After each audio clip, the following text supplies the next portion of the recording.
Good morning, नमस्कार, प्रणाम। मैं हूं मनोज। आप सभी का H M Manoj YouTube channel पर स्वागत है।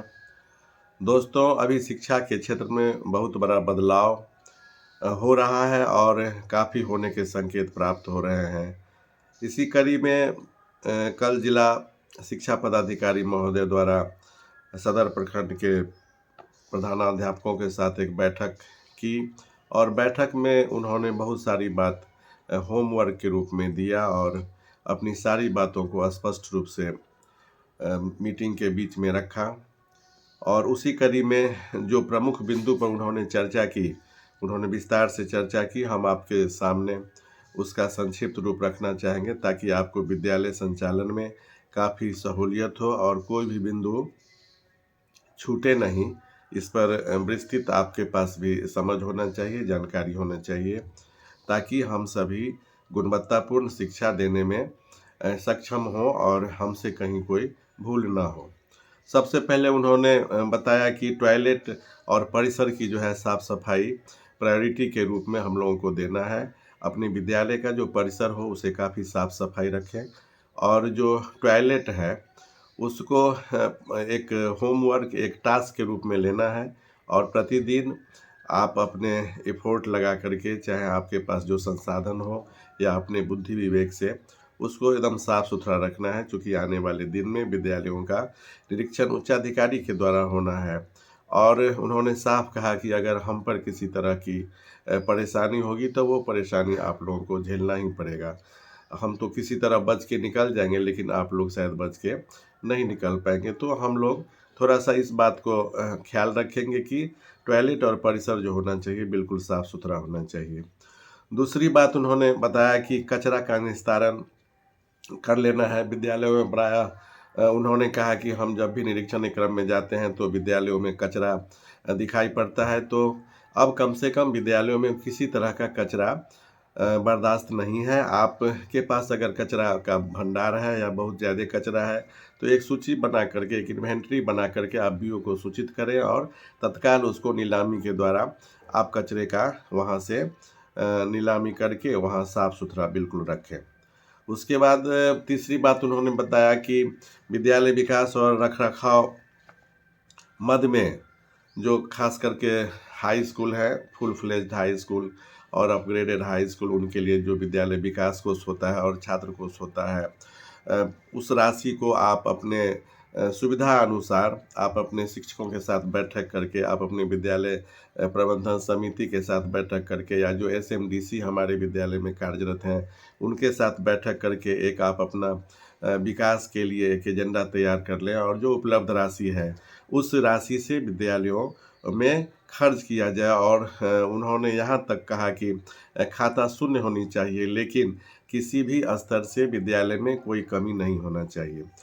चौथी बात उन्होंने बताया कि विद्यालय के पोषक क्षेत्र में अवैध रूप से कोचिंग संचालित है। वैसे शिक्षक जो विद्यालय में कार्यरत हैं और वो कोचिंग कहीं न कहीं पढ़ा रहे हैं, तो उन्हें एक एफिडेविट देना पड़ेगा। उन्हें ही नहीं, बिल्कुल विद्यालय के में कार्यरत सभी शिक्षकों को एक एफिडेविट देना है कि हम किसी तरह का कोचिंग का संचालन नहीं कर रहे हैं। और विद्यालय की अवधि में जो दूसरे लोग कोचिंग का संचालन कर रहे हैं उनका प्रतिवेदन उन्होंने पोषक क्षेत्र में विभिन्न अपने स्रोतों से, अपने एजेंसियों से जानकारी के लिए प्रेरित किया है। ये उनके बीओ साहब के निजी स्तर की बात है।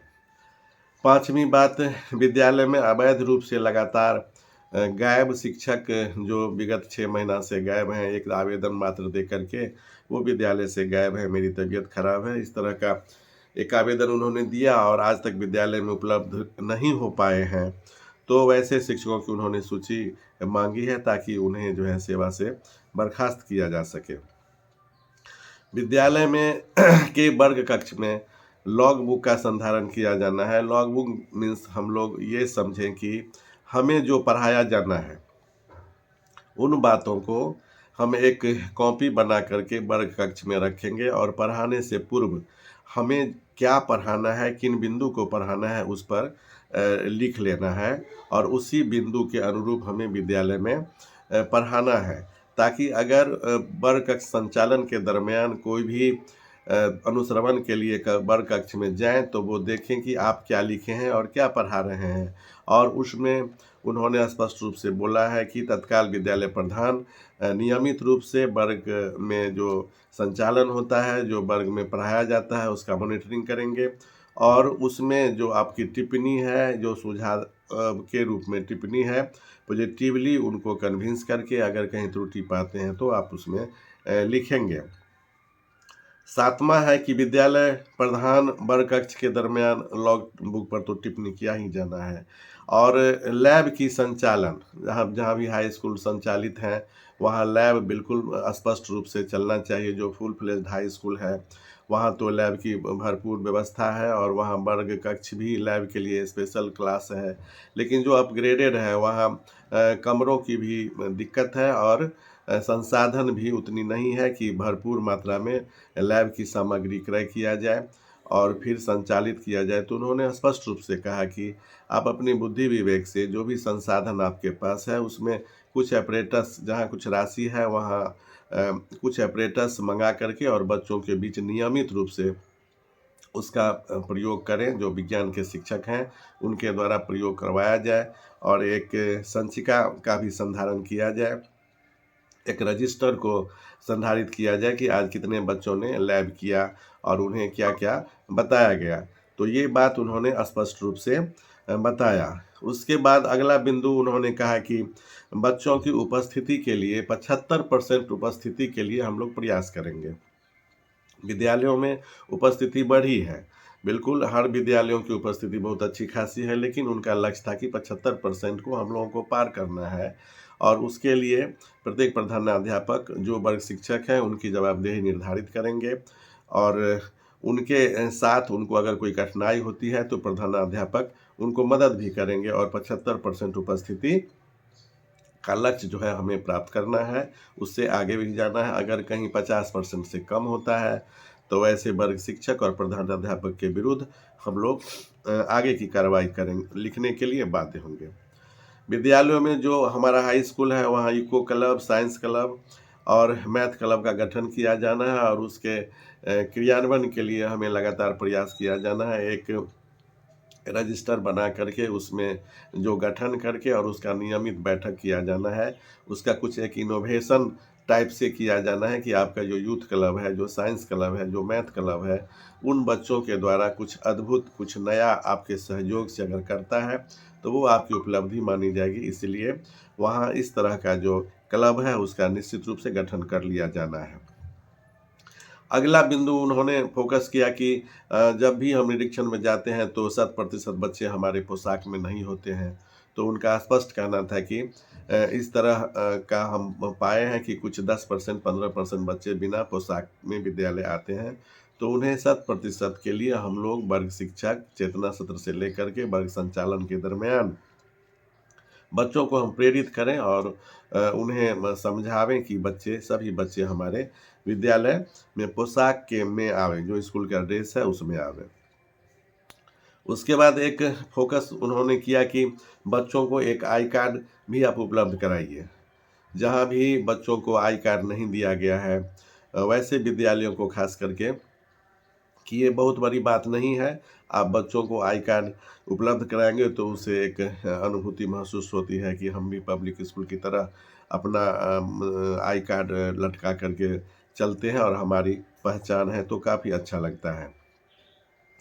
अगली बात उन्होंने बताया कि विद्यालय से लगातार अ, जो बच्चे अनुपस्थित हमारे होते हैं, लगातार अनुपस्थित हैं, चाहे वो पब्लिक स्कूल में पढ़ रहे हों या अपने नाना दादा के गांव में चले गए हों या वो कहीं बाहर अपने माता पिता के साथ चले गए हों, तो ऐसे बच्चों को विद्यालय के उपस्थिति पंजी से नाम हटा दिया जाना है और उसे एक ड्रॉप आउट का सूची बनाना है। एक ड्रॉप आउट का आपको एक पंजी खोलना है और उसमें सभी ड्रॉप आउट वाले बच्चे को संधारण करना है। ऐसा करने से क्या होगा कि हमारा जो नामांकन का संख्या है वो घटेगा और हमारा उपस्थिति का परसेंटेज बढ़ेगा। तो ये भी गौर करने वाली बात है कि हम लोग इस बिंदु पर भी विद्यालयों में काम करें। और अगला बिंदु उन्होंने बताया कि डीबीटी का समय बहुत कम है, 10 तारीख 9 तारीख हो गया और आपको जहाँ भी मिसमैच है और रिजेक्टेड है, अभी समय है 5 दिन, आप उसे ठीक-ठाक कर लें। बच्चे अगर आ रहे हैं तो उनका खाता लेकर के और फिर उसको देख लिया जाए और इस तरह से मिसमैच और जो रिजेक्टेड है, उसको हम लोगों को शून्य करना है। अगला बिंदु कि विद्यालयों में आंगनबाड़ी को जोड़ना है।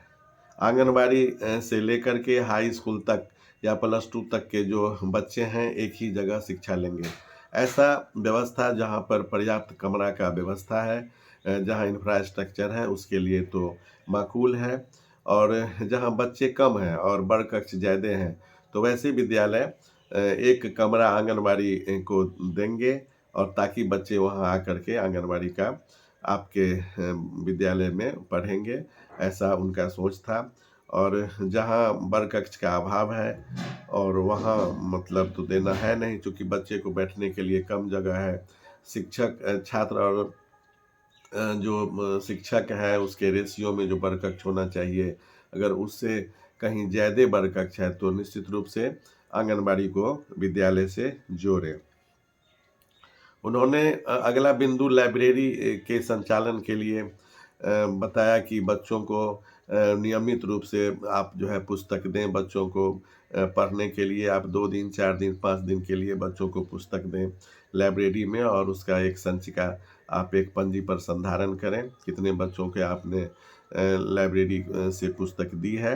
और ये काफ़ी उन्होंने फोकस डाला कि हम देखना चाहते हैं कि हर एक विद्यालय में वो पंजी है और बच्चे को लाइब्रेरी से पुस्तक मुहैया कराया जा रहा है कि नहीं। बैठक के दरमियान इस बात पर भी चर्चा हुआ कि हम लोग नियमित रूप से कैश बुक, बैंक बुक का जो है संधारण करें और जो हमारा वाउचर होता है उसको पीपीए के साथ हम संधारण करेंगे। इस पर भी विस्तार से बात हुई।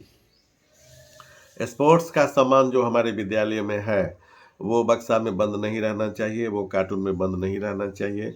बिल्कुल लगे कि बच्चे खेल रहे हैं और बाहर करके आप रखिए। अगर आपके पास जगह है, तो बिल्कुल बाहर में रखिए और मौसम अनुकूल होता है, तो बच्चों को खेलने के लिए हम लोग देंगे।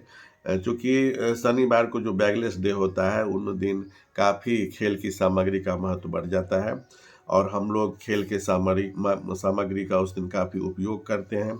बच्चे भी काफ़ी इंटरेस्टेड होते हैं खेल में, तो उनका स्पष्ट कहना था कि खेल का जो सामग्री है आप बक्सा में बंद करके बिल्कुल ना रखें और जो भी सामग्री है ऐसा लगे कि बच्चे इसका यूज़ कर रहे हैं निरीक्षण के दरमियान। अगर कहीं पूरा पैक किया गया या सुरक्षित रखा हुआ है, उसका प्रयोग नहीं हो रहा है, तो फिर आप परेशानी में पड़ सकते हैं। और ये सब तमाम बातें हमारे जो विद्यालय हैं उसमें गुणवत्तापूर्ण शिक्षा के लिए ही सारे बिंदुओं की चर्चा उन्होंने की है, ताकि ये सब अगर संसाधन ये हमारे द्वारा, आपके द्वारा, समाज के द्वारा अगर ये सब चीज़ों का अगर हम निदान कर लेते हैं तो एक अच्छा विद्यालय में माहौल बनेगा और एक गुणवत्तापूर्ण शिक्षा देने में हम लोग काम करेंगे। जाते-जाते उन्होंने यह भी कहा कि आप प्रधानाध्यापक हैं और आप अपने शिक्षकों के मदद से कुछ 5 ऐसा इनोवेटिव काम करें ताकि जो पहले वाले किए थे उससे थोड़ा-सा अच्छा दिखे और आपका नाम भी हो। तो ये जो मीटिंग का जो मुख्य बातें उन्होंने बताया, आपको अपने स्मरण के अनुसार हम आपके सामने में रखे हैं, ताकि आपको विद्यालय संचालन में असुविधा नहीं हो, आपको इससे लाभ मिलेगा। और आप इस वीडियो को अपने दोस्तों के साथ जो भी शिक्षा के क्षेत्र में काम कर रहे हैं, उन तक पहुँचाने का प्रयास करेंगे, ताकि वो भी इससे लाभान्वित हो सकें। धन्यवाद।